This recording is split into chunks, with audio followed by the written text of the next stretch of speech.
bersama saya Firdananda. Siang ini kan kami sajikan informasi terkini dan menarik untuk Anda yang dilaporkan secara langsung oleh reporter kami di lapangan. Dan inilah live update selengkapnya. Kita ke berita pertama, Saudara Menteri Energi Sumber Daya Mineral (ESDM) Arifin Tasrif mengunjungi fasilitas pengolahan emas tanpa merkuri di Desa Tatelo, Kabupaten Minahasa Utara, Sulawesi Utara pada Jumat 26 November. Tasrif datang bersama Gubernur Sulut Oli Dondokambe, petinggi PT MSM TTN, Kepala Dinas Lingkungan Hidup Sulut Marli Gumalak, pejabat Kementerian ESDM dan anggota DPRD Sulut asal Minut Hendri Walukowu. Informasi lebih lengkapnya akan disampaikan oleh rekan jurnalis kami dari Tribun Manado, ada Fernando Lumowa, yang saat ini sudah tersambung bersama kami. Halo Fernando. Ya, halo.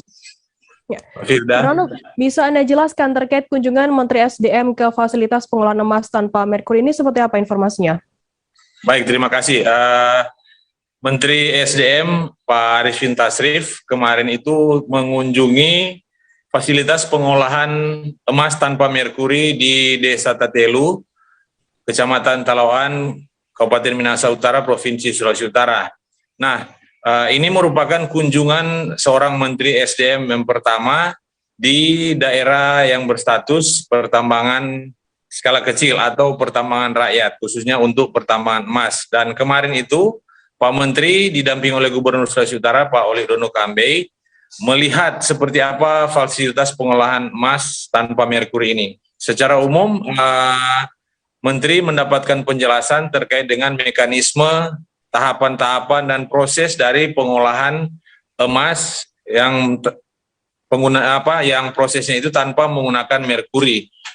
Dalam pemaparannya, Country Project Manager Pengolahan Emas Tanpa Merkuri Pak Agni Pratama menjelaskan bahwa secara umum pengolahan emas di fasilitas tersebut sama seperti fasilitas pengolahan lainnya. Yang membedakannya ialah untuk mengekstraksi emas itu tidak lagi menggunakan merkuri, tetapi menggunakan zat kimia yang lebih aman dan ramah lingkungan, yaitu menggunakan glisin dan sianida. Demikian, rekan Firda. Fernando, kemudian seperti apa program pengolahan emas tanpa merkuri di Tatelu, Minahasa Utara ini?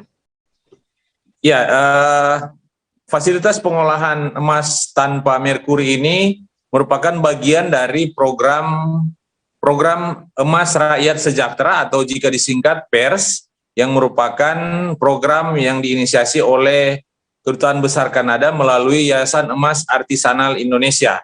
Dan program ini sudah berlangsung sejak tahun 2015 atau sekitar 6 tahun lalu. Program berlangsung sekitar 5 tahun, tetapi diperpanjang 6 tahun karena adanya pandemi COVID-19. Nah, di dalam pelaksanaan program PERS ini, program Emas Rakyat Sejahtera ini, Yayasan Emas Artisanal Indonesia itu melakukan alih teknologi, mengajarkan masyarakat khususnya kelompok koperasi penambang itu mengolah emas tanpa merkuri.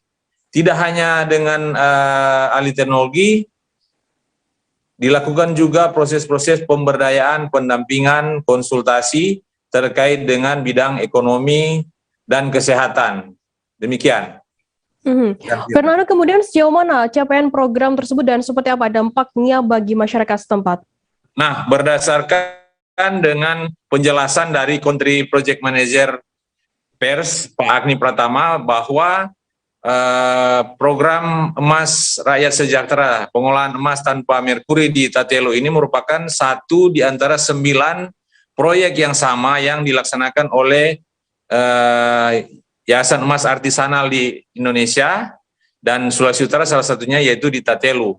Dan bisa dikatakan sudah berhasil karena telah terbukti penambang yang ada di Tatelo, Minahasa Utara, Provinsi Sulawesi Utara ini sudah berhasil mengolah emas tanpa menggunakan merkuri lagi. Memang masih ada penggunaan merkuri, tetapi skalanya itu sudah sekitar tinggal 10% dari total komunitas penambang yang ada. Jadi itu indikatornya.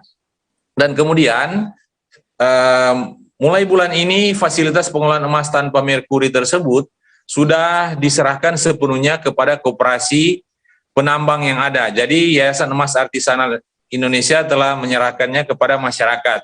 ke depan nanti pengolahan fasilitas tersebut sepenuhnya diserahkan kepada masyarakat dan dikelola sepenuhnya oleh koperasi-koperasi yang selama ini telah mendapatkan pendampingan, pelatihan, dan pemberdayaan.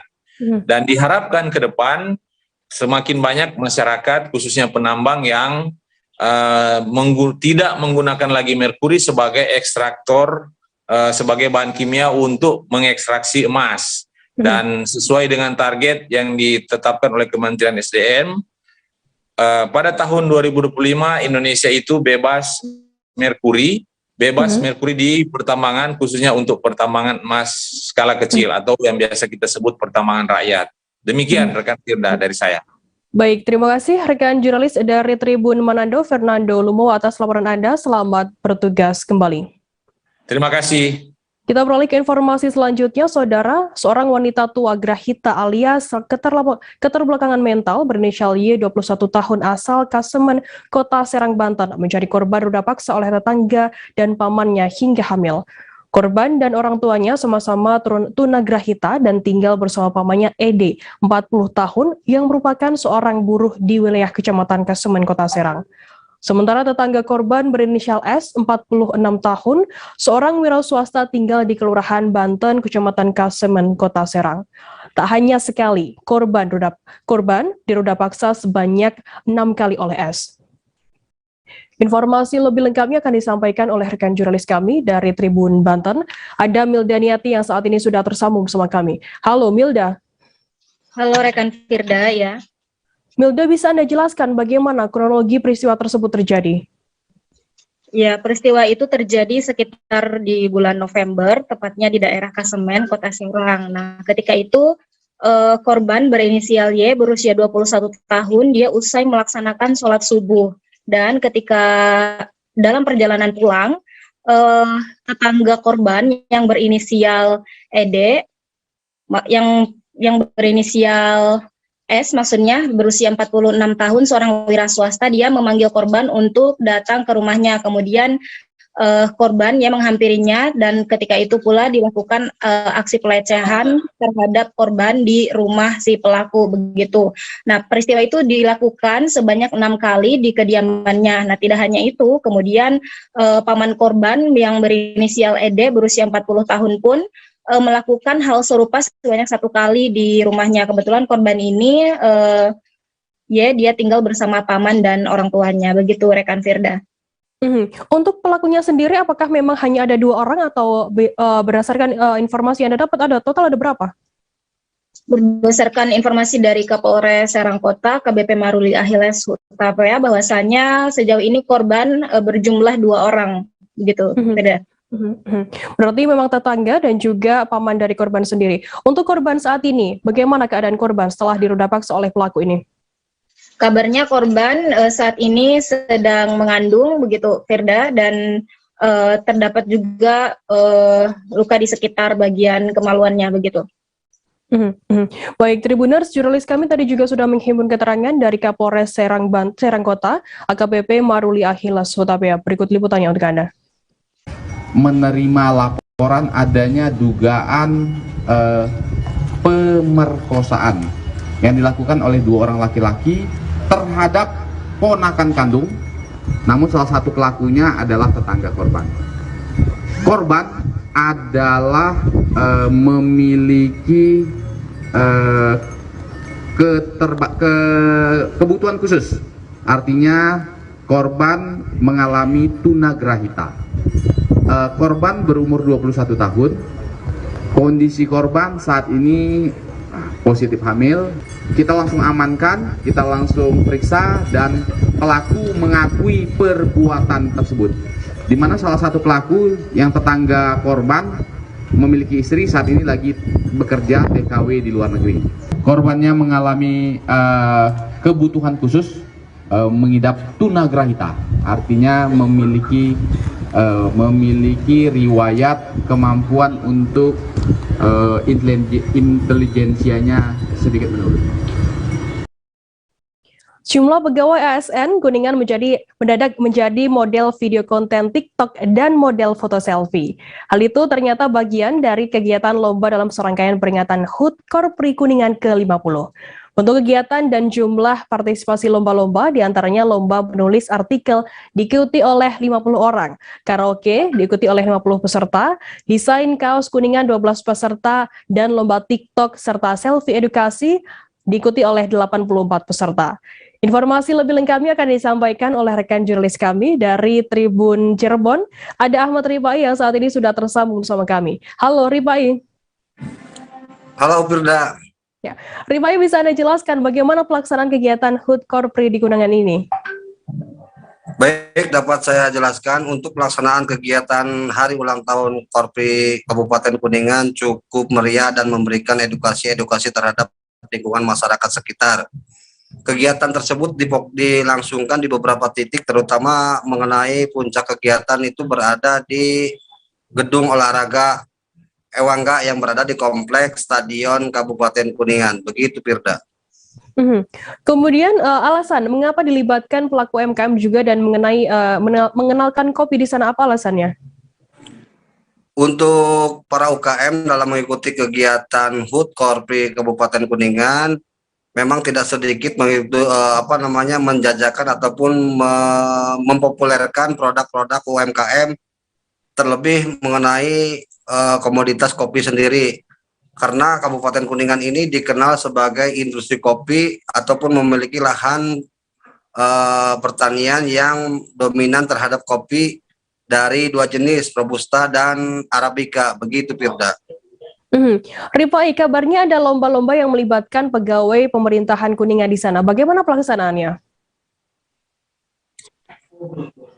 Mengenai pelaksanaan perlombaan yang menjadi serangkaian kegiatan HUT Korpri di Kabupaten Kuningan, itu diantaranya seperti pembuatan konten ataupun foto selfie edukasi yang melibatkan sejumlah pegawai pemerintah Kabupaten Kuningan, juga melangsungkan perlombaan karaoke dengan lagu daerah ataupun ciptaan Bupati Kuningan sendiri, yaitu dengan judul lagu Kuningan Maju. Begitu, Firda. Baik, Tribuners, jurnalis kami tadi juga sudah menghimpun keterangan dari Deki, pemilik Galeri Kopi, dan Bupati Kuningan Haji Aceh Purnama. Berikut liputannya untuk Anda. Makanya saya kemarin dalam sambutan ini menganjurkan semua aparatur menggunakan produk UMKM. Apabila perlu kacang, beli kacang UMKM. Apabila perlu minuman, UMKM. Produk-produknya banyak sekali variatifnya, itu saja. Yes. Berarti kopi Kuningan go internasional juga, Pak? Siap, go internasional, dan itu dimungkinkan. Dari cita rasa kemarin saya mencoba mencicipi, ada yang saya koreksi, ada yang saya ini kurang itu kurang ini. Saya biasa juga memakan atau meminum kopi produk Starbucks yang sudah go internasional. Ada beberapa produk olahan kita yang tinggal sedikit lagi sejajar dengan Starbucks. Tinggal bagaimana kita membranding kopi Kuningan agar menembus pasar internasional. Artinya kopi Kuningan tidak jauh beda dengan Starbucks itu, Pak? Ya, betul, dari cita rasa. Ya, mungkin hanya mengolah kopi. Kalau Kuningan mah kopinya dari tanah Kuningan, diolah oleh orang Kuningan, cita rasanya juga oleh orang Kuningan, cita rasanya sesuaikan dengan kekuninganan, tapi insya Allah tidak kalah dengan brand-brand yang lain. Jenis kopi yang disediakan ataupun kewajiban kita oleh panitia menggelar 100 cup kopi gratis. Dan selain itu kita belajar juga. Kita menjual produk kita. Ada kopi foto dan ada kopi gula aren. Ada tanaman nanas unik di Klaten, Jawa Tengah nih Tribuners. Nanas tersebut milik Siswadi, 56 tahun, warga RT 11 RW 6 Dukuh, Turus Patran. Tampak dalam satu buah nanas ditubuhi nanas-nanas kecil dengan jumlah total 23 buah. 23 nanas kecil tersebut tumbuh di bagian mata nanas. Nah, untuk informasi lebih lengkapnya akan disampaikan oleh rekan jurnalis kami dari Tribun Solo, ada Mardon Widianto yang saat ini sudah tersambung bersama kami. Halo Mardon, selamat siang. Ya, selamat siang, rekan Firda. Ya. Mardon, bisa Anda jelaskan bagaimana cerita nanas tersebut bisa tumbuh di pekarangan rumah Bapak Siswadi ini? Baik, untuk cerita nanas ya tumbuh yang berbentuk unik tersebut berawal dari nanas pemberian dari keponaan dari Bapak Siswandi, kemudian nanas tersebut dikonsumsi oleh keluarga dan anak dari Bapak Siswandi menanam bagian dari tangkai atas nanas tersebut. Nah, setelah itu berlangsung sekitar 6 bulan yang lalu. Kemudian pasca viralnya nanas ini, Mardon, apakah sempat ditawar begitu oleh orang hingga jutaan rupiah nanas tersebut? Untuk sampai saat ini berdasarkan pengakuan dari Bapak Siswandi sendiri belum ada yang datang untuk membeli atau membayar nanas tersebut. Namun semenjak viral dan dikenal masyarakat di media sosial juga, nanas itu menjadi pusat perhatian masyarakat karena nanas itu bentuknya jarang ditemui dan jarang dilihat oleh masyarakat sekitar. Mardon, mungkin bisa Anda gambarkan secara detail begitu terkait bentuk buah nanas yang kabarnya memiliki 23 nanas-nanas kecil di sana. Oke. Untuk bentuk buah nanas sendiri sebenarnya awalnya normal, seperti nanas pada umumnya. Namun di setiap mata nanas muncul nanas-nanas kecil, yang dimana nanas-nanas kecil tersebut tumbuh di sekitar itu sebanyak 23. Dan awalnya memang mengira nanas ini tidak tumbuhan nanas ini tidak berbuah. Namun setelah beberapa minggu kemudian ternyata berbuah dan normal, tumbuh dengan normal. Namun dari Pak Siswandi dan istri baru menyadari beberapa hari yang lalu dan sempat memotret dan bertanya-tanya kepada masyarakat tetangga terkait fenomena dari bentuk nanas tersebut. Baik, terima kasih rekan jurnalis dari Tribun Solo, Mardon Widianto atas laporan Anda. Dan tadi Tribuners, Mardon juga sudah berhasil menghimpun keterangan dari pemilik nanas unik ini bernama Siswandi. Berikut liputannya untuk Anda. Munculnya nanas unik ini bagaimana Pak awalnya? Awalnya itu dulu dikasih sama keponakan, ibunya itu nanas seperti nanas wajar-wajar biasa itu ya. Kemudian karena mau dimakan kan diocek langsung dikupas itu, lalu yang ujungnya itu kan ditanam sama anak saya. Lama kira-kira setengah tahun itu terus kok muncul nanasnya. Sebenarnya mau saya buang, saya pas bersih-bersih kolam sama sekitarnya itu kok nanas kok. Ini nanas apa, nggak buah-buah gitu loh. Kemudian setelah beberapa minggu itu kok terus muncul nanasnya, sudah berbuah Bu, saya gitu. Lama-lama kok muncul malah di mata-mata itu muncul nanas lagi, nanas lagi, iya. Sampai seputaran nanas itu ada anak-anaknya semua bercabang-cabang itu deh. Sampai itu kalau nggak salah jumlahnya 23 itu. Tribuners, saat saja kami akan kembali dengan informasi menarik lainnya, tetaplah di Live Update. Oke, apa kabar Bang Aris di sini untuk strateginya? Kalau saya sendiri di Gimik 37 ini yang semalam baru mulai, saya udah pasti. Sebenarnya aku nggak ngerasa itu penangkapan atau penggerbegan atau apapun itu, karena gitu posisinya aku kriteria. Jadi kita mengenal disebut dengan stroke yang tidak berdarah dengan stroke yang berdarah. Stroke yang tidak berdarah itu biasanya ditandai dengan adanya penyumbatan. Kalau itu penyumbatan di sini mungkin pikirnya tidak ke situ kali ya, tapi kalau di Korea atau di Kamboja itu ada beberapa paper yang saya itu mas ya dulunya tukang koran. Oh gitu ya, tukang koran ya, saya baca itu tuh kan, pernah baca kan ya.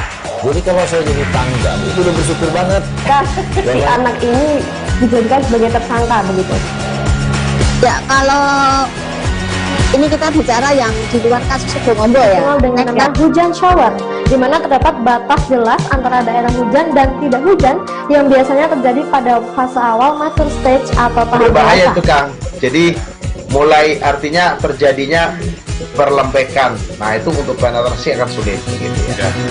Dok, saya ini menurut saya memang tidak mudah, bukan urusan tanah diambil. Kalau misalnya Amerika Serikat sekarang, Rasulullah mengatakan dalam sebuah hadis bahwa berpuasa di 6 hari Syawal itu.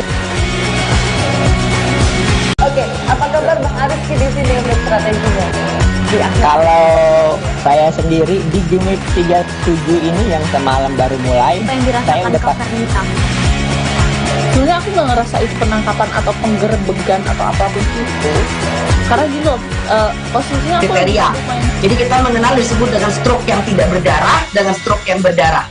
Stroke yang tidak berdarah itu biasanya ditandai dengan adanya penyumbatan. Kalau itu penyumbatan di sini mungkin pikirnya tidak ke situ kali ya, tapi kalau di Korea atau di Kamboja itu ada beberapa paper yang saya itu mas ya dulunya tukang koran. Oh gitu ya, tukang koran ya, saya baca itu tuh kan, pernah baca kan ya. Jadi kalau saya jadi tanggap itu udah bersyukur banget si anak ini dijadikan sebagai tersangka begitu ya. Kalau ini kita bicara yang di luar kasus Situbondo ya, dengan nama hujan shower, di mana terdapat batas jelas antara daerah hujan dan tidak hujan yang biasanya terjadi pada fase awal mature stage atau tahap berbahaya itu Kang. Jadi mulai artinya terjadinya perlembekan. Nah itu untuk penetrasi akan sulit gitu ya. Dok, saya ini menurut saya memang tidak mudah, bukan urusan tanah diambil. Kalau misalnya Amerika Serikat sekarang, Rasulullah mengatakan dalam sebuah hadis bahwa berpuasa di 6 hari Syawal itu. Oke, apa kabar Bang Arif di sini dengan strateginya? Kalau saya sendiri di Jumit 37 ini yang semalam baru mulai, saya udah pasti. Sebenarnya aku nggak ngerasa itu penangkapan atau penggerbegan atau apapun itu, karena gini loh, posisinya kriteria. Jadi kita mengenal disebut dengan stroke yang tidak berdarah dengan stroke yang berdarah. Stroke yang tidak berdarah itu biasanya ditandai dengan adanya penyumbatan. Kalau itu penyumbatan di sini mungkin pikirnya tidak ke situ kali ya, tapi kalau di Korea atau di Kamboja itu ada beberapa paper yang saya itu mas ya dulunya tukang koran. Oh gitu ya, tukang koran ya, saya baca itu tuh kan, pernah baca kan ya. Jadi kalau saya jadi tanggap itu udah bersyukur banget si anak ini dijadikan sebagai tersangka begitu ya. Kalau ini kita bicara yang di luar kasus Situbondo ya, dengan nama hujan shower, di mana terdapat batas jelas antara daerah hujan dan tidak hujan yang biasanya terjadi pada fase awal mature stage atau tahap berbahaya itu Kang. Jadi mulai artinya terjadinya perlembekan. Nah itu untuk penetrasi akan sulit gitu ya. Dok, saya ini menurut saya memang tidak mudah, bukan urusan tanah diambil. Kalau misalnya Amerika Serikat sekarang, Rasulullah mengatakan dalam sebuah hadis bahwa berpuasa di 6 hari Syawal itu. Oke, apa kabar Bang Arif di sini dengan strateginya? Kalau saya sendiri di Jumit 37 ini yang semalam baru mulai, saya udah pasti. Sebenarnya aku nggak ngerasa itu penangkapan atau penggerbegan atau apapun itu, karena gini loh, posisinya kriteria. Jadi kita mengenal disebut dengan stroke yang tidak berdarah dengan stroke yang berdarah. Stroke yang tidak berdarah itu biasanya ditandai dengan adanya penyumbatan. Kalau itu penyumbatan di sini mungkin pikirnya tidak ke situ kali ya, tapi kalau di Korea atau di Kamboja itu ada beberapa paper yang saya itu mas ya dulunya tukang koran. Oh gitu ya, tukang koran ya, saya baca itu tuh kan, pernah baca kan ya. Jadi kalau saya jadi tanggap itu udah bersyukur banget si anak ini dijadikan sebagai tersangka begitu. Ya, kalau ini kita bicara yang di luar kasus Situbondo ya, dengan nama hujan shower, di mana terdapat batas jelas antara daerah hujan dan tidak hujan yang biasanya terjadi pada fase awal mature stage atau tahap berbahaya dewasa. itu Kang. Jadi mulai artinya terjadinya perlembekan. Nah itu untuk penetrasi akan sulit begitu ya. Dok, saya ini Menurut saya memang tidak mudah, bukan urusan tanah diambil. Kalau misalnya Amerika Serikat sekarang, Rasulullah mengatakan dalam sebuah hadis bahwa berpuasa di 6 hari Syawal itu. Oke, apa kabar Bang Arif di sini untuk strateginya? Kalau saya sendiri di Gimik 37 ini yang semalam baru mulai, Apa yang saya dirasakan udah Kapten Hitam? Sebenarnya aku nggak ngerasain penangkapan atau penggerebegan atau apapun itu, karena gini loh, posisinya aku lagi Kriteria. main. Jadi kita mengenal disebut dengan stroke yang tidak berdarah dengan stroke yang berdarah. Stroke yang tidak berdarah itu biasanya ditandai dengan adanya penyumbatan. Kalau itu terjadi di sini mungkin pikirnya tidak ke situ kali ya, tapi kalau di Korea atau di Kamboja itu ada beberapa paper yang Saya itu Mas, ya dulunya tukang koran. Oh gitu ya. Tukang koran. Ya saya baca itu Pak. Tuh kan pernah baca kan? Ya. Jadi kalau saya jadi tanggal itu udah bersyukur banget. Si anak ini dijadikan sebagai tersangka begitu. Ya, kalau ini kita bicara yang di luar kasus Situbondo ya, dengan nama hujan shower, di mana terdapat batas jelas antara daerah hujan dan tidak hujan yang biasanya terjadi pada fase awal mature stage atau tahap Berbahaya dewasa. itu Kang. Jadi mulai artinya terjadinya perlembekan. Nah itu untuk penetrasi akan sulit begitu ya. Dok, saya ini menurut saya memang tidak mudah, bukan urusan tanah diambil. Terima kasih Anda masih bersama kami di Live Update. Kita beralih ke informasi selanjutnya, Saudara.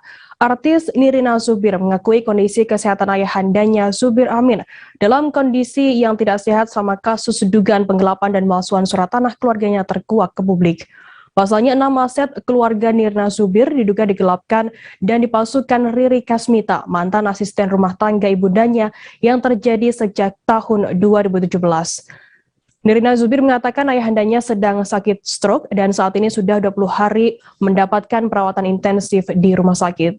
Informasi lebih lengkapnya akan disampaikan oleh rekan jurnalis kami dari Warta Kota Live, ada Ari Pujiwaluyo yang saat ini sudah tersambung bersama kami. Halo Ari. Halo rekan Firda. Ari, bisa Anda jelaskan di tengah 6 aset yang digelapkan oleh ART ini, sejak kapan ayahanda Nirina Zubir dirawat di rumah sakit dan bagaimana saat ini kondisinya? Ya, menurut keterangan dari Nirina Zubir bahwa ayahandanya sudah sakit sebelum keluarganya itu melakukan jumpa pers mengenai kasus dugaan penggelapan dan pemalsuan surat 6 aset yang dimiliki oleh keluarga Nirina Zubir dua minggu lalu. Menurut Nirina Zubir, ayahandanya ini sudah jatuh sakit dan dikabarkan terserang serangan stroke sejak 20 hari yang lalu. Bagaimana kemudian saat ini kondisinya saat sudah mendapatkan perawatan intensif di rumah sakit, Ari? Ya, menurut keterangan dari Nirina, selama berada di rumah sakit, kondisi ayahnya pun tidak kunjung membaik. Bahkan menurut Nirina, kalau di atas kertas kondisinya masih baik, tapi kenyataannya bahwa ayahanda Nirina ini mengalami sakit yang cukup parah, bahkan mentalnya sangat drop karena diduga kepikiran dengan aset-aset yang tengah digelapkan atau dipalsukan surat tanahnya oleh Riri Kasmita. Kemudian langkah apa yang akan dilakukan oleh Nirina dan juga keluarga agar kondisi dari ayahanda Nirina ini begitu membaik? Iya, menurut keterangan dari Nirina semalam itu kalau keluarganya ingin melakukan konsultasi kepada dokter dan berencana membawa ayahandanya itu pulang ke rumah untuk dirawat di rumah karena keluarga juga takut masih di tengah pandemi COVID-19 ini takut lagi nanti ayahnya terserang penyakit-penyakit yang lain, maka menurut mereka bahwa keberadaan yang aman untuk merawat ayahandanya itu di rumah saja. Maka dari itu dalam waktu dekat Nirina kemungkinan akan membawa pulang ayahnya untuk dirawat di rumah saja. Kemudian bagaimana saat ini kondisi Nirina Zubir menyikapi adanya kasus-kasus tersebut? Iya, Nirina Zubir itu mengatakan kalau dia dan keluarga tidak ingin memberikan update-update apapun lagi kepada sang ayah yang sedang jatuh sakit dan terbaring lemah di kasur rumah sakit, karena jika diinformasikan lebih lanjut mengenai perkembangan dari kasus penggelapan atau pemalsuan surat dari 6 aset-aset keluarganya itu, ayahandanya semakin drop dan tidak kunjung membaik. Oleh sebab itu, Nirina Zubir dan keluarga menyerahkan kasus dugaan penggelapan ini dan atau pemalsuan surat 6 aset ini kepada kepolisian, penyidik dan juga pengacaranya supaya keluarga bisa fokus mengurusi ayahanda Nirina Zubir sampai sembuh. Baik, Tribuners, jurnalis kami tadi juga sudah menghimpun keterangan dari Nirina Zubir. Berikut liputannya untuk Anda. Sedih nggak bisa ngedampingin saya gitu. Tapi ya kan saya juga sadari bahwa kondisinya seperti itu kan, jadi saya tetap menguatin dia gitu, nggak apa-apa, yang penting kamu fokus ke pemulihan, toh ada Ade, toh ada Riki, toh ada Ruben, ada Min, saya juga nggak sendirian. Kan Nirina, kalau dilihat kan ini kan agak rumit gitu kan ya, mungkin kan Nirina ada nggak sih membuat motivasi gitu? Yang memotivasi saya adalah mengembalikan hak yang sudah istilahnya ibu saya dulu perjuangkan gitu ya, maksudnya ini kan jeripayahnya ibu saya gitu. Ini apa? Iya, ini jeripayah ibu saya, investasi ibu saya, dan saya ingat banget gitu sebelum ibu saya meninggal, ibu saya tuh sering banget ngomong, sabar ya, sabar, nanti di belakang rumah mama mau bikin buat cucu mama. Kalau udah jadi nenek kan anak udah nggak terlalu ini ya, pasti buat cucu. Dan pokoknya mama mau bikin cucu mama, kamu jangan pakai lahan ini ya, jadi ada di bagian kebun belakang rumahku gitu. Itu kan dari dulu ya, dia kumpulin sampai akhirnya sekian mendapat uangnya gitu loh, atau hasil jeripayahnya gitu. Jadi buat saya, apa yang memotivasi saya sekarang adalah benar-benar saya ingin hak itu dikembalikan kepada kami, sehingga kami juga bisa istilahnya membuat, mudah-mudahan ibu saya tenang, dan ya itu aja sih. Kita beralih ke informasi selanjutnya, Saudara. Satres Narkoba Polres Aceh Tenggara mengamankan YS 42 tahun warga desa Batu Bulan Sepakat, Kecamatan Babu Salam Agara karena memiliki narkoba jenis sabu. Tersangka YS ditangkap di desa Mendabe, Kecamatan Babu Salam pada Selasa 23 November.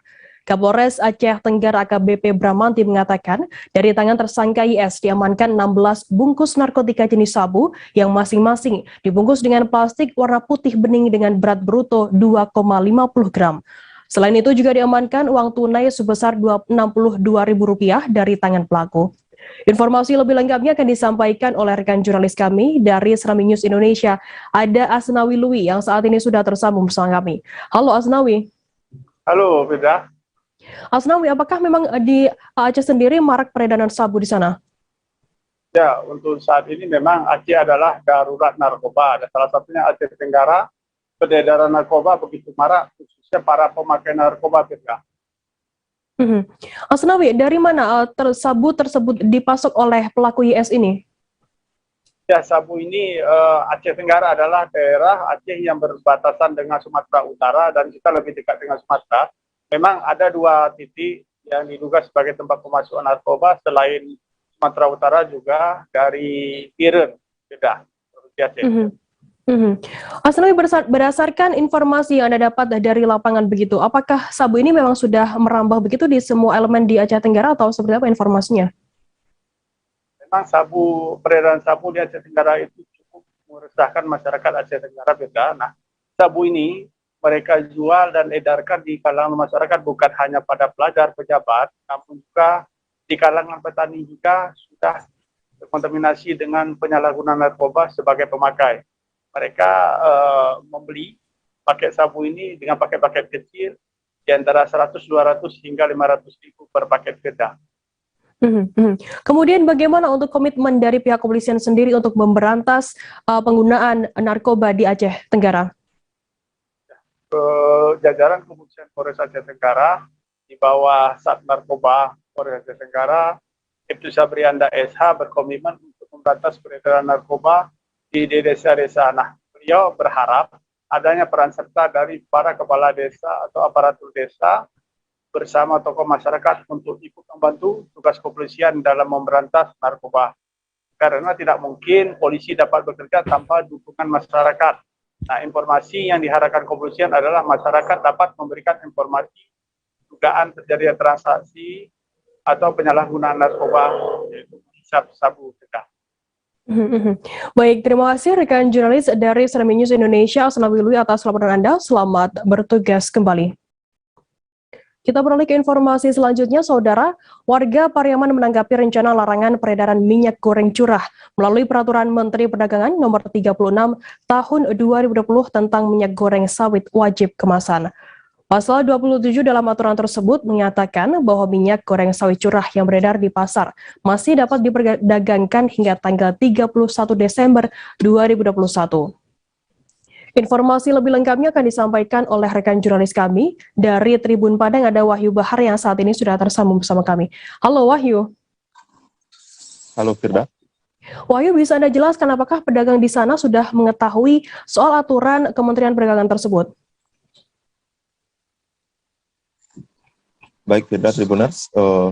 Kemarin kami Tribun Padang.com telah mewawancarai sejumlah pedagang, baik itu pedagang sembako ataupun pedagang gorengan. Dan di antara mereka semua, mereka belum mengetahui mengenai peraturan yang akan diberlakukan mulai 1 Januari ini untuk minyak goreng kemasan harus diedarkan, sedangkan minyak goreng curah dilarang untuk kedepannya. Begitu, Firda. Wahyu, lantas bagaimana untuk respons dari pedagang di Pariaman sendiri apabila nantinya peraturan tersebut diterapkan di sana? Sejumlah pedagang yang kami temui, aku tidak ambil pusing mengenai aturan tersebut. Karena mereka menilai saat ini sejumlah masyarakat sudah beralih ke minyak goreng kemasan. Karena harga, untuk perbandingan harga pun tidak terlalu jauh antara minyak goreng kemasan dengan minyak goreng curah. Wahyu, kemudian apa tanggapan dari masyarakat mengenai peraturan ini? Masyarakat yang kami temui juga belum mengetahui mengenai aturan yang akan diberlakukan mulai 1 Januari ini. Ia menilai peraturan ini tidak masalah karena sebagian besar dari mereka sudah beralih ataupun berganti dari minyak goreng curah ke minyak goreng kemasan. Mengenai hal tersebut, faktornya ialah salah satunya karena minyak goreng curah mengalami kenaikan harga sejak beberapa hari ataupun sebulan terakhir. Harga yang melejit tersebut menjadikan ibu rumah tangga memilih minyak goreng kemasan akhir-akhir ini. Kemudian bagaimana pengamatan dari pengamat sendiri menanggapi adanya larangan peredaran minyak goreng sawit curah tersebut? Pengamat ekonomi dari Universitas Andalas, Syafruddin Karimi, mengatakan bahwasanya larangan peredaran minyak goreng curah di pasaran harus direspon oleh Sumbar sebagai daerah penghasil minyak goreng. Kita punya lahan sawit, kata dia, jangan sampai konsumen kita dan pelaku usaha kecil terkendala karena harga minyak goreng yang menjadi lebih mahal. Begitu kata dia. Baik, terima kasih rekan jurnalis dari Tribun Padang, Wahyu Bahar atas laporan Anda. Dan tadi Tribuners, Wahyu juga sudah menghimpun keterangan dari baik Eka Liswati, seorang pedagang sembako di Pasar Pariaman, dan juga seorang warga Kota Pariaman bernama Jus, 47 tahun. Berikut liputannya untuk Anda. Belum ada kabarnya masa minyak kiloan ini belum bisa diperjualbelikan. Tapi yang dari sekarang minyak kemasan banyak yang kemasan. Kalau awal 3 bulan belakang ini. 3 bulan terakhir? Ya, seperti ini banyak pelaku kemasan daripada kiloan. Kita 1.000 pada 1.000 kita mendingan. Berarti jenis lebih itu kemasan. Kacang kecil pada mana? Misalnya pesan itu yang kemasan daripada kiloan. Kilo mesti beli pembalik. Untuk sehari, kalau habis 2 kilo sehari. Boleh dah. Minyak goreng curah gimana, Bu? Pakai minyak kemasan lah. Sampai irit ya kan? Irit, Bu? Irit pada minyak curah boros ya. Kalau mahal tuh cerleh kan, apa sudah beli juga. Kok perlu teori? Presiden harusnya aku lah kemasannya kan. Kalau ada kemasnya yang jenis itu lah, kemasan si jus. Taksi terbang asal Cina Ingheng 216 yang dibawa oleh importir umum Prestige Image Motorcars melakukan uji coba terbang atau demo flight di atas sekitar Banjarangkang, Kelungkung, Bali pada Jumat 26 November sore. Pada kegiatan demo flight Ingheng 216 ini dihadiri langsung oleh Ketua MPR RI sekaligus Ketua Ikatan Motor Indonesia atau IMI Bambang Susatyo, Presiden Direktur Prestige Image Motorcars Rudi Salim, perwakilan Ingheng Regional Asia Pasifik, perwakilan Kementerian Perhubungan dan lain sebagainya. Informasi lebih lengkapnya akan disampaikan oleh rekan jurnalis kami dari Tribun Bali, ada Zainal Nur Arifin yang saat ini sudah tersambung bersama kami. Halo Zainal. Ya, halo, selamat siang rekan Firda di studio. Ya, Zainal, bisa Anda jelaskan bagaimana kemarin uji terbang dari Ingheng 216 ini? Untuk uji terbang Ingheng 216 kemarin sendiri berlangsung aman dan lancar. Untuk uji terbang dimulai sekitar pukul 4 sore dan terbang sekitar 10 menit, dan Ingheng 216 tersebut terbang di sekitar wilayah Pantai Tegal Besar, Kelungkung, dan berputar sekitar 2 kali putaran, lalu kembali lagi ke titik dia take off dan ketinggiannya kurang lebih sekitar 100 meter. Zainal, kemudian bagaimana untuk keamanan dan keselamatan saat menaiki Ingheng 216 ini? Untuk keamanan dan keselamatannya disampaikan oleh Pak Rudi Salim bahwa lebih aman dibandingkan helikopter atau pesawat konvensional lainnya, karena Ingheng 216 sendiri memiliki 16 baling-baling atau propeller, dan jika dalam keadaan darurat Ingheng tersebut tidak akan dapat terbang, dan jika terdapat keadaan darurat di udara, sistem akan langsung membawa Ingheng tersebut kembali ke titik asal dia take off itu sendiri. Zainal, kemudian apakah bisa Anda informasikan mungkin, apakah nantinya Ingheng 216 ini akan disewakan begitu untuk masyarakat umum?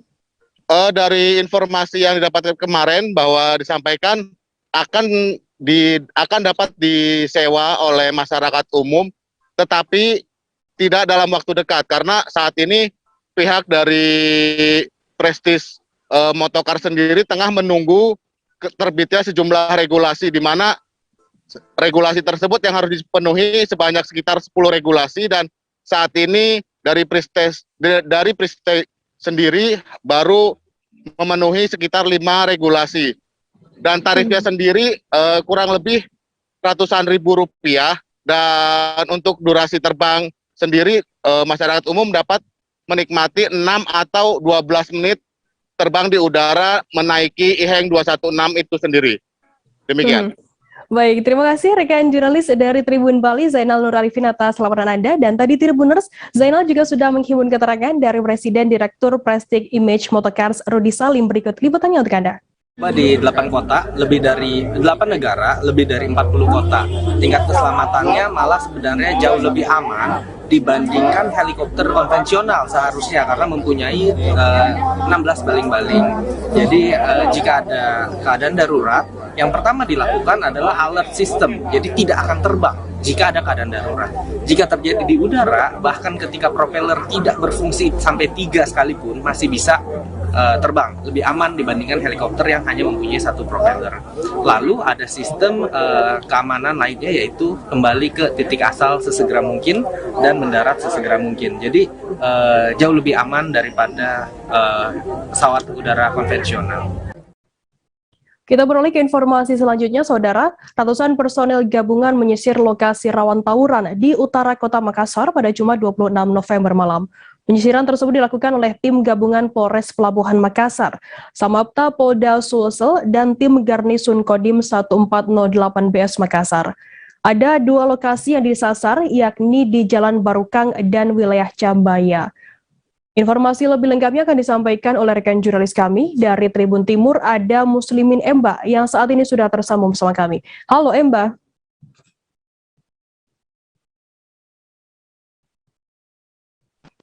Ya, Firda. Ya, Emba, bisa Anda jelaskan seperti apa jalannya penyisiran tersebut? Ya, baik Firda dan Tribuners, dapat saya jelaskan bahwasanya Jumat malam tadi itu berlangsung penyisiran di lokasi rawan tawuran di utara Kota Makassar, tepatnya di Jalan Barukan dan Jalan Cambaya begitu. Di mana diketahui di dua lokasi ini memang kerap terjadi tawuran atau perang kelompok yang melibatkan pemuda dari dua kelompok tersebut. Dalam penyisiran atau razia besar-besaran ini, polisi yang berjumlah ratusan personil ini dibagi di semua lorong dan gang sempit dan melakukan penggeledahan setiap pemuda yang didapati nongkrong ataupun berlagak mencurigakan begitu. Tidak hanya itu, juga dilakukan pemeriksaan di sejumlah rumah yang disinyalir menjadi tempat kumpul para pelaku tawuran. Firda. Kemudian ada berapa orang yang diamankan? Apakah memang berbagai orang diamankan begitu saat penyisiran terjadi? Ya, Firda, dari hasil penyisiran ini lebih kurang berlangsung sekitar 1,5 jam, itu berhasil diamankan sekitar 10 orang, mulai dari terdapat satu juga anak di bawah umur, usia remaja hingga dewasa. Selain itu juga diamankan beberapa barang bukti seperti alat isap sabu atau bong, bekas saset sabu, senjata tajam, juga anak panah. Firda. Total ada 10 orang yang diamankan oleh pihak tim gabungan di sana. Kemudian apa saja untuk barang bukti yang disita oleh pihak kepolisian? Ya, barang bukti yang disita dari hasil penyisiran ini berbagai macam jenis senjata tajam seperti parang, pisau begitu, anak panah, juga ada alat isap bong, kemudian minuman keras tradisional, ballo begitu. Itu juga disita saat dilakukan penyisiran oleh tim gabungan ini. Firda. Baik, terima kasih rekan jurnalis dari Tribun Timur Muslimin Emba atas laporan Anda, dan tadi Tribuners, Emba juga sudah menghimpun keterangan dari Kabag Ops Polres Pelabuhan Makassar AKP Morens Danari. Berikut liputannya untuk Anda. Tim kami berhasil mengamankan 10 orang.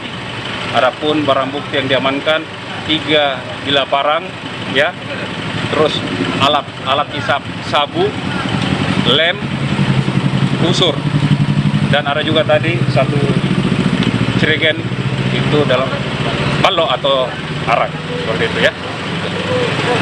Bang, rencananya ke depan apakah akan rutin dilakukan penyisiran seperti ini atau seperti apa? Ya, tentunya ini kan cipta kondisi, tetap kita akan lakukan terus ya, dengan terkandung maksud supaya wilayah kita tetap bisa aman, lancar, maka kita tetap akan melakukan tindakan-tindakan kepolisian dalam bentuk cipta kondisi seperti ini. Tindak lanjut yang 10 orang ini gimana? Apa ya, tentunya kita akan periksa, ya. Kita akan periksa, nanti kita serahkan ke Reskrim untuk diperiksa, didalami seperti apa. Ini, ya? Ini sebetulnya apa dia kerap tawuran di sini atau bagaimana? Ya, jadi itu diduga, ya, diduga. Tentunya ada proses penyidikan sehingga bisa kita tentukan. Jadi nanti teman-teman dari media bersabar, kita akan lakukan dulu pendalaman atau proses ke-10 saudara-saudara kita tersebut. Intinya ya. Ada tindakan tegas, Bang? Ya, intinya ada tindakan tegas. Ya, saya kira itu ya. Ini kita lakukan tindakan tegas, terukur ya. Tujuannya apa? Bagaimana supaya situasi kita bisa aman terkendali ya. Kita beralih ke informasi selanjutnya, Saudara. Jajaran Satreskrim Polresta Bandar Lampung akhirnya menangkap pelaku pembunuhan seorang warga di Kota Karang, Teluk Betung Timur, Bandar Lampung. Korban Rinaldi Saputra, 25 tahun, bergang nyawa setelah ditusuk oleh para pelaku menggunakan senjata tajam jenis badik pada 29 Juni silam. Setelah 5 bulan buron, keberadaan pelaku berhasil diketahui oleh pihak kepolisian. Informasi lebih lengkapnya akan disampaikan oleh rekan jurnalis kami dari Tribun Lampung, ada Joviter Husin yang saat ini sudah tersambung bersama kami. Halo Joviter. Halo Firda. Joviter, bisa Anda jelaskan bagaimana kronologi dan penyebab pembunuhan tersebut terjadi? Ya, untuk kasus pembunuhan ini sendiri terjadi pada Juni 2021 lalu, di mana para pelaku dan korban ini sempat terlibat cekcok. Dan dari cekcok tersebut, korban ditusuk menggunakan senjata tajam jenis badik di arah dada korban. Adapun dari pemeriksaan kepolisian dan tersangka juga mengakui melakukan 8 tusukan total ke tubuh korban. Demikian, Firda. Kemudian lalu bagaimana untuk kronologi penangkapan dari 3 buron tersebut? Ya, setelah dilakukan penyelidikan, jajaran Satreskrim Polresta Bandar Lampung bekerja sama dengan Polres Sumatera Selatan mendapatkan informasi bahwa 3 tersangka yakni Sube, Marwan, dan Ambotrang ini berada di antara wilayah perbatasan Provinsi Sumsel dan Provinsi Jambi, atau tepatnya di wilayah daerah Sungai Benuh.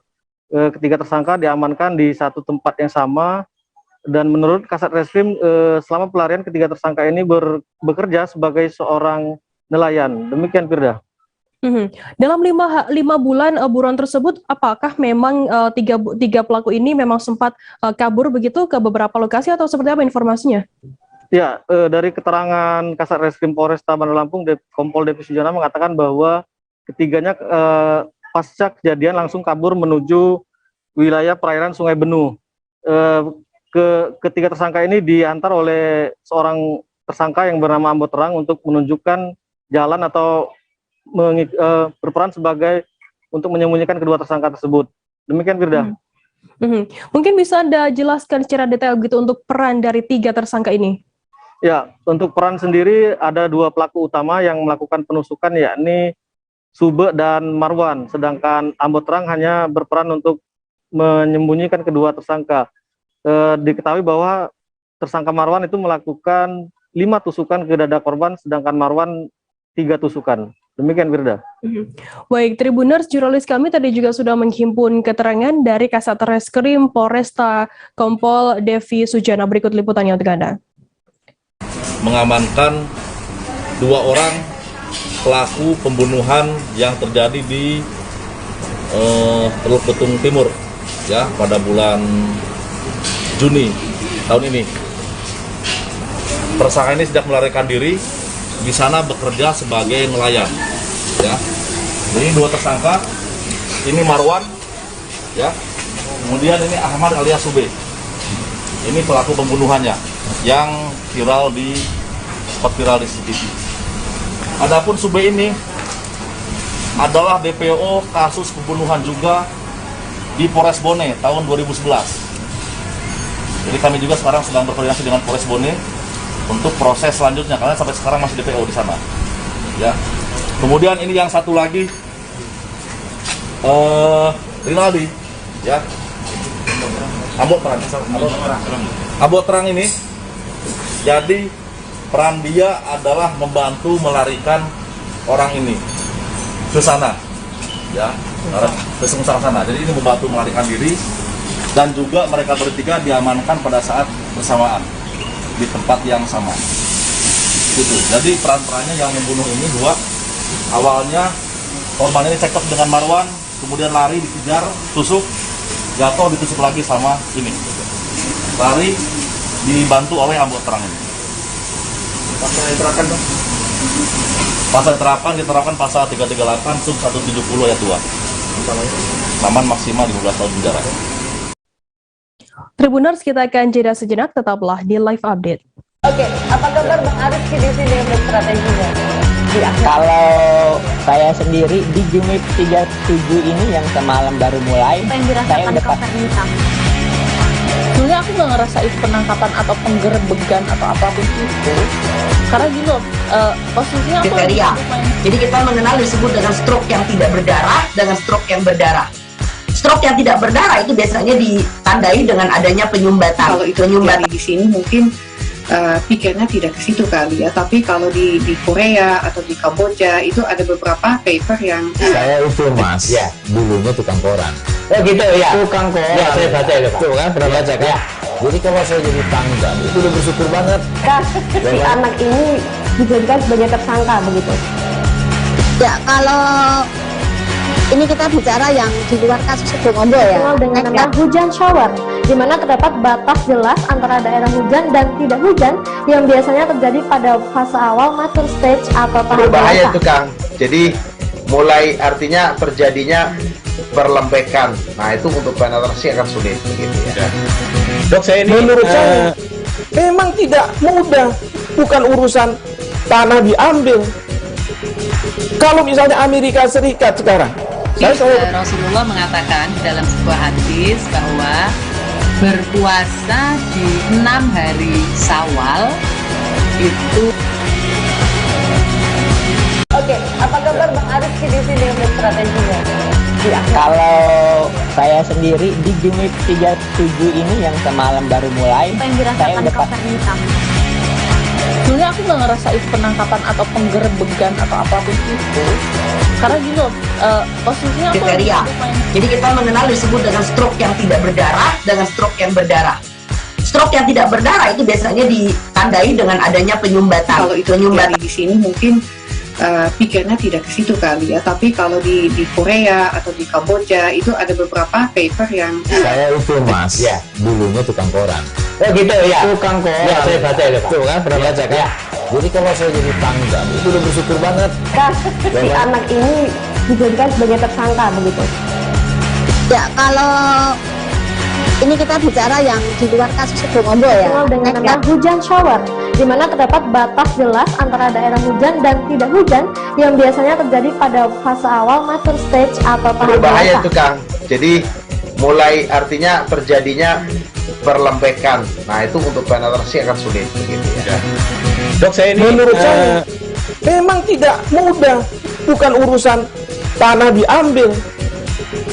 Kalau misalnya Amerika Serikat sekarang, Rasulullah mengatakan dalam sebuah hadis bahwa berpuasa di 6 hari Syawal itu. Oke, apa kabar Bang Arifki di sini untuk strateginya? Kalau saya sendiri di Jumip 37 ini yang semalam baru mulai, Apa yang saya dirasakan udah Kak Fernita? Sebenarnya aku nggak ngerasain penangkapan atau penggerbegan atau apapun itu, karena gini loh, posisinya aku Kriteria.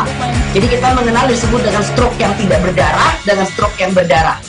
Stroke yang tidak berdarah itu biasanya ditandai dengan adanya penyumbatan. kalau itu terjadi di sini mungkin pikirnya tidak ke situ kali ya, tapi kalau di Korea atau di Kamboja itu ada beberapa paper yang Saya itu mas, ya dulunya tukang koran. Oh gitu ya. Tukang koran. Ya saya baca ya Pak. Tuh kan pernah baca kan? Ya. Jadi kalau saya jadi tanggal itu udah bersyukur banget. Si anak ini dijadikan sebagai tersangka begitu. Ya, kalau ini kita bicara yang di luar kasus Sebongombo ya, dengan nama hujan shower, di mana terdapat batas jelas antara daerah hujan dan tidak hujan yang biasanya terjadi pada fase awal mature stage atau tahap Berbahaya dewasa. itu Kang. Jadi mulai artinya terjadinya perlembekan. Nah itu untuk penetrasi akan sulit begitu ya. Dok, saya ini menurut saya memang tidak mudah, bukan urusan tanah diambil. Kalau misalnya Amerika Serikat sekarang, Rasulullah mengatakan dalam sebuah hadis bahwa berpuasa di 6 hari Syawal itu. Oke, apa kabar Bang Arifki di sini untuk strateginya? Kalau saya sendiri di Jumip 37 ini yang semalam baru mulai, Apa yang saya dirasakan udah Kak Fernita?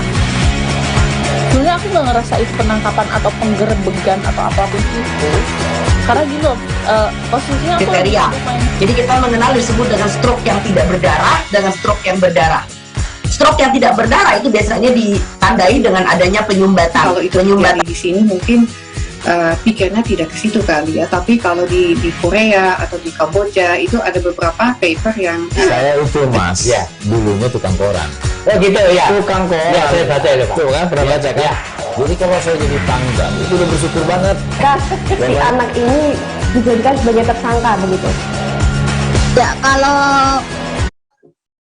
Terima kasih Anda masih bersama kami di live update. Kita beralih ke informasi selanjutnya, Saudara.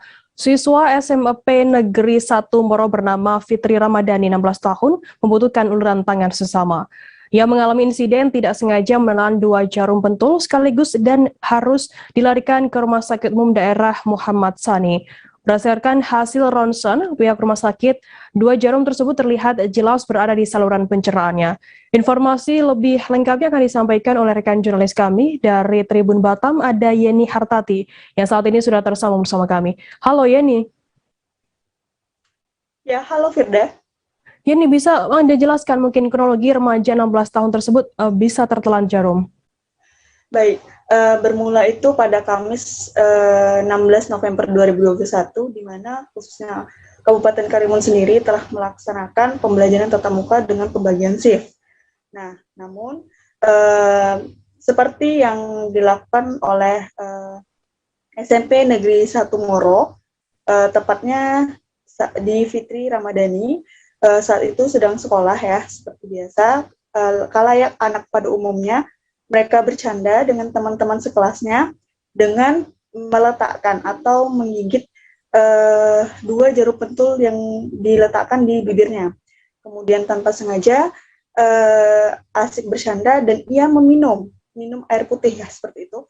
Nah, jadi setelah ia minum, dia merasakan sakit yang luar biasa dan tanpa ia sadari ternyata 2 buah jarum pentul yang diletakkan di dalam bibirnya itu tadi tertalan, seperti itu Firda. Kemudian ya langsung pihak sekolah menghubungi pihak keluarga dan langsung dilarikan di Puskesmas Moro ketika itu.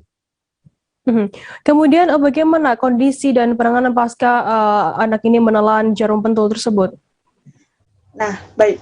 Adapun kondisi dan penanganan yang dilakukan oleh pihak sekolah, pertama kali untuk membawanya ke Puskesmas Moro, di mana Kecamatan Moro itu sendiri saat itu hanya ada penanganan Puskesmas. Nah, seperti itu. Kemudian ternyata pihak Puskesmas melakukan rujuk untuk dilarikan ke Rumah Sakit Umum Daerah Muhammad Sani yang berada di Kecamatan Karimun Pulau Karimun Besar. Nah, ternyata setelah hasil rongsen, 2 buah jarum tersebut tersangkut tepat di bagian saluran pencernaan si Fitri. Kemudian pihak rumah sakit pun untuk melakukan bedah itu harus dilarikan ke Kota Batam atau Rumah Sakit Awal Bros. Nah, seperti itu Firda. Ini kemudian bagaimana dengan biaya pengobatan dari Fitri sendiri? Nah, untuk biaya pengobatan itu Fitri sendiri diketahui untuk Fitri Ramadhani ini merupakan anak anak yatim, di mana untuk ayahnya sudah lama meninggal, kemudian untuk ibundanya sendiri bekerja di Kota Batam sebagai asisten rumah tangga. Sementara kesehariannya Fitri hanya tinggal bersama nenek tercinta. Nah, kemudian kerabat atau pihak keluarga lainnya bernama Sazuki itu mencoba mengurus BPJS Kesehatan Fitri. Namun BPJS Kesehatan pun akan aktif ketika 14 hari mendatang. Nah, kemudian bersama TNI Angkatan Darat Kodim 0317 Tanjung Balai Karimun memfasilitasi untuk keberangkatan Fitri ke Batam, ke Kota Batam. Nah, seperti itu. Kemudian adapun biaya pengobatannya juga masih harus uluran tangan sesama. Baik, terima kasih rekan jurnalis dari Tribun Batam, Yani Hartati atas laporan Anda, dan tadi Tribuners, Yani juga sudah menghimpun keterangan dari remaja 16 tahun yang menelan jarum pentul bernama Fitri Ramadhani. Berikut liputannya untuk Anda. Ada juga kalau makan itu makan muntah. Ada sempat pernah muntah darah atau apa? Pernah, 1 kali, BAB 2 kali. Itu berdarah ya? Iya. Darahnya itu kayak banyak atau gimana sih? Dia mengumpal. Dari muntahan ya? Iya, dari muntahan. Kita beralih ke informasi selanjutnya, Saudara. Seorang pemuda yang belum diketahui identitasnya secara mendadak tercebur bersama sepeda motornya di perairan Sungai Mahakam, tepatnya di Pelabuhan Samarinda pada Jumat 26 November. Saat ini, unit Siaga SAR Samarinda sedang melakukan pencarian terhadap korban yang diperkirakan berusia 25 tahun. Informasi lebih lengkapnya akan disampaikan oleh rekan jurnalis kami dari Tribun Kaltim. Ada Rita Lavenia yang saat ini sudah tersambung bersama kami. Halo Rita.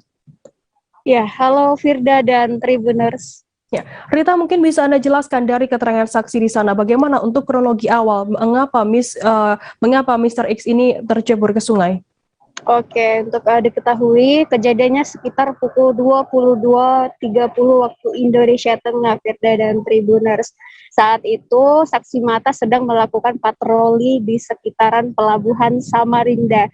Tiba-tiba dari arah tempat terminal penumpang itu muncul seorang pemuda berambut gondrong dengan kecepatan tinggi menggunakan sepeda motor itu melaju ke arah tepi sungai. Nah, sebenarnya saat si korban hampir tiba di ujung sungai, dia sempat ingin membelokkan kendaraannya, tetapi mungkin karena kelaju tingkat tinggi, jadinya tidak sempat untuk membelokkan lagi kendaraannya sehingga tercebur 3 meter dari tepi dermaga bersama sepeda motornya, Firda dan Tribuners.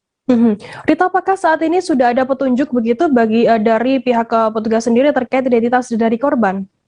Ya, sejauh ini belum ada kejelasan siapa sebenarnya korban ini, Firda dan Tribuners, tetapi tadi malam petugas juga sempat mendapatkan sebuah tas depeknya korban yang dipercaya sebagai milik korban, juga sebuah tas wanita yang juga mengapung sesaat setelah korban terjatuh ke dalam air. Dan juga untuk diketahui setelah korban ini terjatuh ke dalam air, sebenarnya dia sempat muncul ke permukaan berenang. Nah, dan masyarakat sekitar yang melihat langsung meneriakinya untuk naik ke atas dermaga, tetapi dia malah justru kembali menyelam ke dalam air dan tidak muncul lagi, Firda dan Tribuners. Rita, kemudian bagaimana untuk proses pencarian yang dilakukan oleh Basarnas di hari kedua ini? Oke, ini sebenarnya pencarian hari pertama ya, Firda dan Tribuners.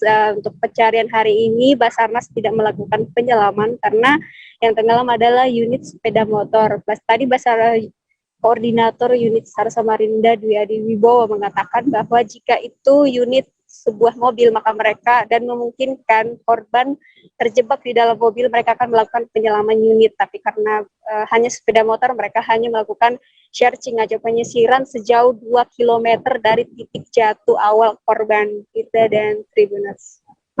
Baik, terima kasih rekan jurnalis dari Tribun Kel, tim Rita Laveni atas laporan Anda. Selamat bertugas kembali.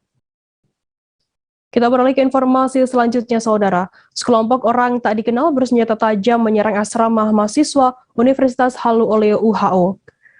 Peristiwa penyerangan itu terjadi di Jalan HEA Mokodompit, Lorong Selanga, Kelurahan Lalulara, Kecamatan Kambu, Kota Kendari, Provinsi Sultra pada Jumat 26 November. Aksi tersebut terekam CCTV dengan 2 sudut yang berbeda. Dalam rekaman video, sejumlah pemuda tersebut melintas di depan asrama mahasiswa dengan membawa senjata tajam. Informasi lebih lengkapnya akan disampaikan oleh rekan jurnalis kami dari Tribun News Sultra, ada Fadli Aksar yang saat ini sudah tersambung bersama kami. Halo Fadli. Iya, halo Firda. Halo Tribuners. Fadli, ya.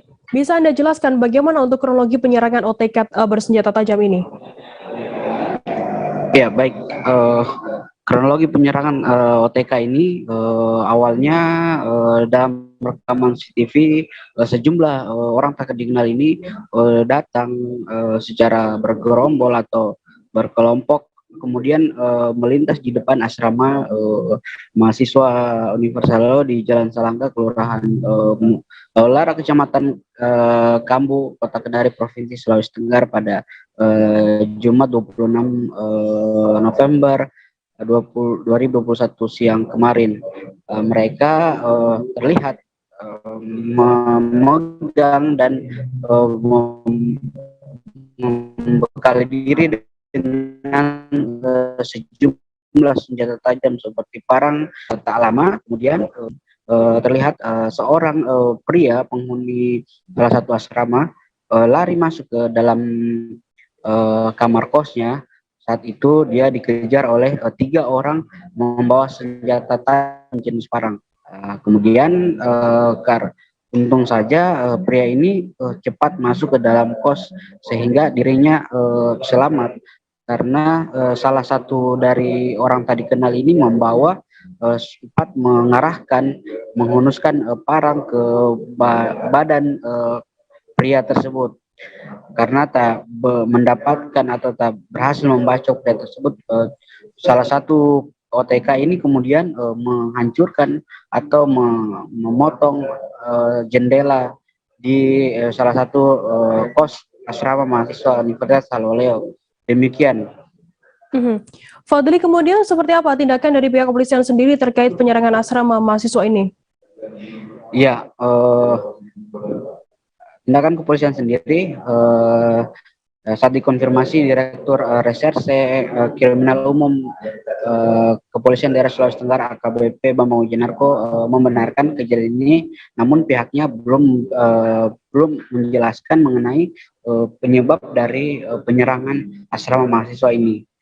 Namun pihaknya sendiri sudah menerjunkan satuan Resmob, kemudian kepolisian satuan reserse dan kriminal umum kepolisian resor atau Polres Kota Kendari untuk melakukan penyelidikan dan mengejar para OTK yang membawa senjata tajam ini. Begitu deh. Fadli, kemudian bagaimana tanggapan atau kesaksian dari korban sendiri yang nyaris terkena serangan sajam dari OTK tersebut? Iya, sejauh ini kami belum berhasil menemui salah satu korban karena terakhir situasi pada Jumat malam tadi, situasi di depan kampus Universitas Haloleo atau di lorong Salangga tersebut masih mencekam karena masih ada sejumlah keributan dan beberapa orang tak dikenal kemudian membawa senjata tajam dan sempat terjadi keributan. Hingga saat ini belum diketahui juga apa penyebab pasti dari kericuhan ini. Begitu, Firda. Baik, terima kasih rekan jurnalis dari Tribun News Sultra, Fadli Aksar, atas laporan Anda. Selamat bertugas kembali. Kita beralih ke informasi selanjutnya, Saudara. Dinas Kesehatan Kabupaten Tanah Tidung bekerja sama dengan Dinas Kesehatan Provinsi Kalimantan Utara menggelar evaluasi pembelajaran tatap muka atau PTM terbatas di Tanah Tidung. Surveilen Dinas Kesehatan Kabupaten Tanah Tidung, Rudi, mengatakan sebanyak 2 SMA menjadi sasaran evaluasi pada Jumat 26 November. Evaluasi ini dilakukan untuk mengetahui tingkat keberhasilan pelaksanaan PTM terbatas di Kabupaten Tanah Tidung sendiri. Untuk mengetahui informasi lebih lengkapnya, saat ini kami sudah tersambung dengan jurnalis dari Tribun Kaltara, ada Risnawati yang akan memberikan informasi lengkapnya untuk Anda Tribuners. Halo Risna, selamat siang. Halo Firda. Ya, Risna, bisa Anda jelaskan bagaimana pelaksanaan dari evaluasi PTM ini? Iya Firda, untuk evaluasi PTM kemarin Jumat 26 November 2021 kemarin dilaksanakan dengan baik, yang mana menyasar 2 sekolah yang ada di Kabupaten Tanah Tidung, yaitu SMA 1 Negeri Terpadu Unggulan Tanah Tidung, kemudian juga ada SMA Negeri 1 Tanah Tidung di Kecamatan Sesayap Hilir, Firda. Kemudian juga Firda, saya sampaikan dalam evaluasi ini pihak Dinas Kesehatan Kabupaten Tanah Tidung dan Dinas Kesehatan Provinsi Kalimantan Utara menyasar 10% dari total siswa yang ada di sekolah masing-masing yang dilaksanakan evaluasi PTM tersebut, Firda. Dari pantauan Tribun Kaltara kemarin juga ada sekitar 50 peserta vaksin, ada 50 peserta swab PCR yang ada di SMA Negeri 1 Terpadu Unggulan Tanah Tidung. Seperti itu, Firda. Kemudian untuk tindak lanjut dari hasil swab PCR tersebut seperti apa informasinya, Risna? Ya, untuk PCR sendiri untuk hasilnya nantinya belum diketahui kapan akan ada hasil terbaru. Dari Rudi sendiri mengatakan untuk hasil mungkin akan ada 2 atau 3 hari mendatang, yang mana nanti hasilnya akan dilaporkan ke masing-masing sekolah. Kemudian juga jika hasilnya nanti terdapat siswa yang positif COVID-19, maka pelaksanaan PTM di 2 sekolah akan ditunda sementara untuk menjalani karantina. Seperti itu, Firda. Risna, untuk pelaksanaan evaluasi PTM selanjutnya, apakah saat ini sudah ada kabar kapan pelaksanaannya begitu? Maaf Firda, bisa diulang? Oke, Rizna, mungkin sudah ada informasi terkait kapan pelaksanaan evaluasi PTM selanjutnya? Ya, untuk evaluasi selanjutnya Firda, dari Dinas Kesehatan Kabupaten Tanah Tidung sendiri belum mengetahui pasti kapan akan dilaksanakan. Hanya saja untuk pelaksanaannya dimungkinkan akan dilaksanakan setiap bulan nantinya, yang mana akan menyasar sekolah-sekolah yang ada di Kabupaten Tanah Tidung. Kemudian juga Firda, saya sampaikan nantinya untuk di sekolah-sekolah SMP dan SD nanti Dinas Kesehatan Kabupaten Tanah Tidung akan berkoordinasi dengan Dinas Pendidikan Kabupaten Tanah Tidung untuk pelaksanaan evaluasi PTM ini. Seperti itu Firda. Baik Tribuners, jurnalis kami tadi juga sudah menghimpun keterangan dari surveilan Dinkes Kabupaten Tanah Tidung bernama Rudi. Berikut liputannya untuk Anda. Diketemukan ada yang positif, maka kita akan blok, kita akan karantina sesuai dengan juknis, sesuai dengan peraturan. Pak, kalau untuk peserta berapa yang di swab hari ini? Ya, kalau peserta itu gini, misalnya setiap sekolah itu diambil 10% dari jumlah siswa. Jadi kalau misalnya 100 itu ditambah dengan tenaga pendidik dan tenaga yang ada di sekolah. Kalau untuk sekolah hari ini untuk di SMA 1 sini aja atau gimana Pak? SMA 1 sini sama dengan yang di saya pilih, ada 2. Oh, ada 2 sekolah. Ini satu hari aja, satu hari aja, hari ini aja. Pak, untuk kalau evaluasi ini setiap berapa kali ya Pak? Kita tunggu petunjuk dari provinsi sih sebenarnya, jadi tapi nanti semua sekolah akan kita periksa, cuma dia jalurnya bertahap. Apakah itu nanti setiap bulan, tapi mungkin setiap bulan saja. Jadi mungkin karena ini SMA, wilayahnya provinsi, maka koordinasinya dengan provinsi. Tapi kalau nanti SD, SMP, nanti koordinasinya dengan dinas Kabupaten Tanah Tidung. Jadi nanti bertahap mungkin. Diambil 10% dari semua sekolah untuk 1 kali 1 bulan. Bulan berikutnya dengan sekolah yang lain 10% juga. Guna mencegah penyebaran COVID-19, Dirlantas Polda Papua menggelar operasi Zebra Cartels 2021. Dalam operasi kali ini, pihak Polda Papua juga membagikan ribuan masker dan sembako bagi pengguna jalan di wilayah Kota Jayapura. Pembagian masker ini untuk mencegah penyebaran COVID-19 dan mengajak masyarakat di Papua untuk mematuhi protokol kesehatan COVID-19 secara ketat. Informasi lebih lengkapnya akan disampaikan oleh rekan jurnalis kami dari Tribun Papua, ada Hendrik yang saat ini sudah tersambung bersama kami. Halo Hendrik, selamat siang. Halo, selamat sore rekan Firda dan juga Tribuners. Ya. Hendrik, bisa Anda jelaskan bagaimana pelaksanaan operasi Zebra Cartels ini? Oke, rekan Firda, terima kasih. Dapat saya informasikan bahwa pelaksanaan operasi Zebra Cartels ini dilaksanakan selama 14 hari ya, di mana dari tanggal 15 November sampai nanti berakhir pada 28 November esok hari. Begitu rekan Firda. Kemudian hingga saat ini bagaimana kemudian respons dari pengguna jalan sendiri terkait protokol kesehatan di sana? Oke rekan Firda, dapat saya laporkan bahwa untuk antusias atau broadcast dari warga sendiri di beberapa titik sangat terabaikan ya, di mana di Taman Imbi banyak pengendara yang kurang patuh terhadap protokol kesehatan, yakni menggunakan masker. Oleh sebab itu pada saat operasi Zebra Cartels ini, para petugas dari Polresta Kota Jayapura maupun Polda Papua, mereka selalu menegur ataupun menghimbau kepada pengendara agar selalu patuh pada protokol kesehatan, yakni dengan menggunakan helm. Begitu, menggunakan masker, maaf, begitu rekan Firda. Kemudian Hendrik, bisa Anda sebutkan mungkin titik mana saja yang merupakan pusat operasi Zebra Cartels ini? Oke rekan Firda, jadi ada 3 titik ya di Kota Jayapura ini yang sangat ramai dengan pengendara, yakni di Taman Imbi, kemudian di PTC Entrok maupun di depan Polda Papua, yakni di mana dalam 3 titik tersebut selalu dilakukan operasi Zebra Cartels karena di 3 titik tersebut ramai kendaraan dan juga banyak warga beraktivitas di 3 titik tersebut. Demikian rekan Firda. Baik, terima kasih rekan jurnalis dari Tribun Papua, Hendrik, atas laporan Anda. Tadi Tribuners, Hendrik juga sudah menghimpun keterangan dari Kombes Pol Muhammad Nasihin, Dirlantas Polda Papua. Berikut liputannya untuk Anda. Operasi ini tujuannya adalah satu, untuk meningkatkan kepatuhan masyarakat terutama kepatuhan di bidang protokol kesehatan. Protokol kesehatan supaya COVID tidak berkembang. Dan juga kepatuhan terhadap masyarakat terhadap tertib berlalu lintas. Ini semuanya untuk cipta kondisi Natal dan Tahun Baru selama 14 hari.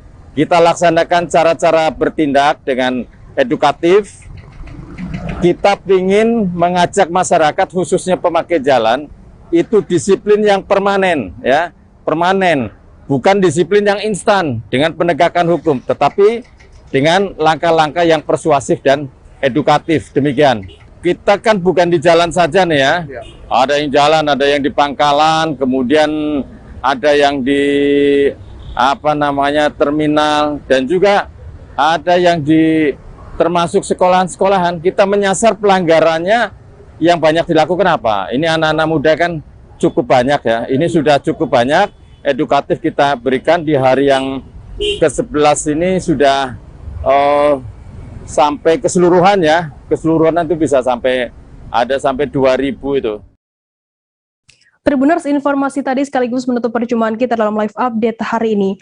Jangan lupa saksikan terus live update di seluruh kanal YouTube dan Facebook Tribun Network. Saya Firdanal, kurikulum bertugas, pamit undur diri. Terima kasih dan sampai jumpa. Jangan lupa like, subscribe, dan share ya.